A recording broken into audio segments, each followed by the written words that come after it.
Greetings everyone. This is a quick promo before the video begins. If you're new to the channel and you didn't know it yet, I am actually an author in addition to being a YouTuber, and I have 2 books that you can get on Amazon. Operation Red Dragon: The Daikaiju Wars Part 1 and The Occult Mafia. The first is sort of a bizarre, absurdist kaiju anime mashup, and the other is a horror noir story with a hint of a western thrown in there. They're both set in the same universe, and at this point have received mostly positive reviews, so you might want to check them out. I've provided Amazon links for both of them down in the description. They're both available in either paperback or Amazon Kindle, and Operation Red Dragon is also available in audiobook form. So if either of these strike your fancy and you want to support a struggling artist, feel free to go down and check out either one or both of them. Alright, the shameless self-promotion is out of the way, we can get on with the video. Thank you all for your support. Hello ladies and gentlemen, I am the Omni viewer, and I'm here to keep this toy train a-rolling. Today's subject in the Godzilla vs. Kong line from Playmates is the 6-inch Kong with battleaxe. As to be expected, packaging is the same as all the other figures, and Kong is held in the same way as Godzilla. The back of the packaging reveals no major movie secrets. Or does it? The text refers to his axe as a legendary weapon, which may just be marketing, or may be hinting at it holding greater significance to Kong's story. Having not seen the movie, it's impossible to say which it is. Anyway, enough about that. You're here to learn if the figure is worth it, so let's get into the review. Unlike Godzilla, who needs his tail attached, Kong needs no assembly out of the package. He balances perfectly on his own feet, and in fact has even better balance than the giant Kong. You may recall that the large Kong can stand upright if his arms are in the neutral position, but if you angle them forward or backward, he'll tip over. Well, the smaller Kong doesn't have that problem. At least, going in one direction, he doesn't. Thanks to having a lower center of gravity and sturdy feet, you can position Kong with both of his arms forward and he will remain upright. Angle them behind him and he will topple because his feet don't support him that way. His legs can be moved to help with that, of course. And speaking of movement, that's where this figure really shines. Kong is by far the most articulated figure of the line, with 10 joints total. Head, shoulders, knees, and, well, not toes, but hips, elbows, and wrists. Of these joints, only the knees are limited to a back and forth direction. Every other joint is capable of 360-degree rotation, and from almost every conceivable angle. I mean, just look at what I'm doing in the video.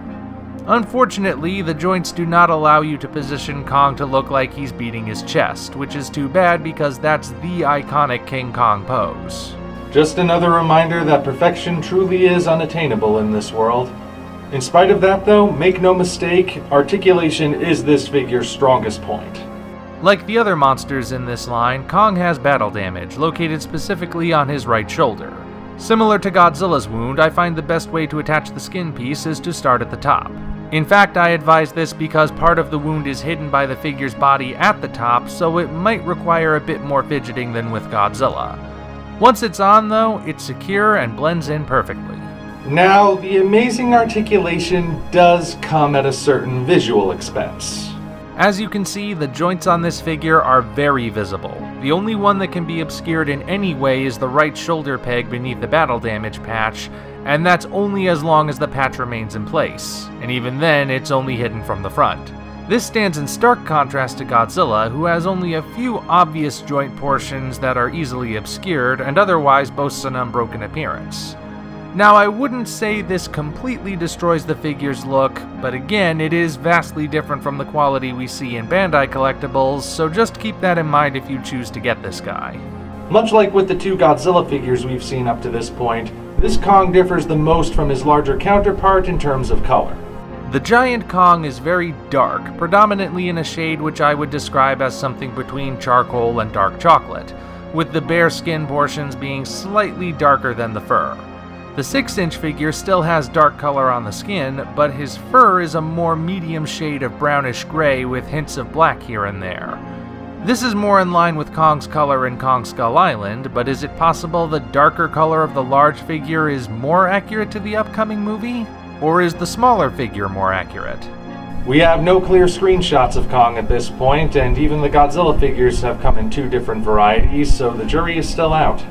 Getting back on track, the scars on Kong's chest are still only painted on as they are on the big one, but it looks a little bit better here thanks to the smaller scale.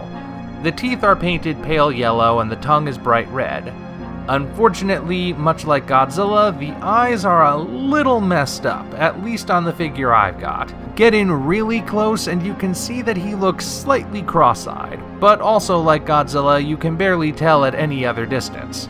It's only when you invade Kong's personal space that the discrepancy becomes apparent. You may notice that similar to the large figure, this Kong has a closed left hand and an open right hand. This time it serves a purpose, as it allows Kong to hold his battle axe. The axe itself looks pretty nice in terms of detail. The brown handle appears to be a bone, though what it is a bone of I can't even begin to guess. The blade, meanwhile, sports a mottled blue paint job that gives it an almost metallic appearance. Now, a lot of speculation has surrounded this axe, since the blade bears a strong resemblance to a Godzilla spine. I admit that it does resemble one, but holding it alongside the Playmates Godzilla, I just don't see any clear matches. This reinforces my own theory that the spine might be from a different member of the Godzilla species rather than from the one we followed up to this point. Only time will tell, I suppose. Anyway, the battle axe fits easily into Kong's right hand, and once it's in his grip, he won't be losing it. You can even position it differently in his hand and it won't slip. The weapon adds a lot of extra flair to Kong's overall appearance, making his poses even more dramatic. Opposite Godzilla, we see once again that Kong is the same height, even though he at first appears slightly shorter thanks to his proportions. He also looks just a little bit better opposite Godzilla in this scale than the giant figures do. Or at least I think so. Bottom line, this is another good figure. The articulation is superb, the colors are nice, and he looks good opposite his foe. The obviousness of the joints does break up the appearance a little bit, and other details may vary in quality, but if you can overlook those, I'd say it makes for a darn good collectible. And that's 4 down with 2 to go. Until such time as we meet again, this is the Omni Viewer signing off.